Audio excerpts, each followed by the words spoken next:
చంద్రశేఖర భారతీ స్వామి వారు పీఠాధిపత్యం వహించిన రోజుల్లో రోజు కుక్క వచ్చేది ఆయన దగ్గరికి. అది ఏది తినేది కాదు.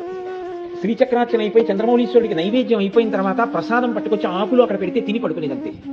ఏ పదార్థం ముట్టుకునేది కాదు. స్వామివారు ఎప్పుడైనా ఈ విజయయాత్రకు వెడుతుంటే అది కూడా బయలుదేరిపోయి అది ఎక్కడ నడిచేదంటే పరివారంతో నడిచేది కాదు. చంద్రశేఖర భారతీ స్వామి వారు కూర్చున్న పల్లకి కింద నడుస్తుండేది.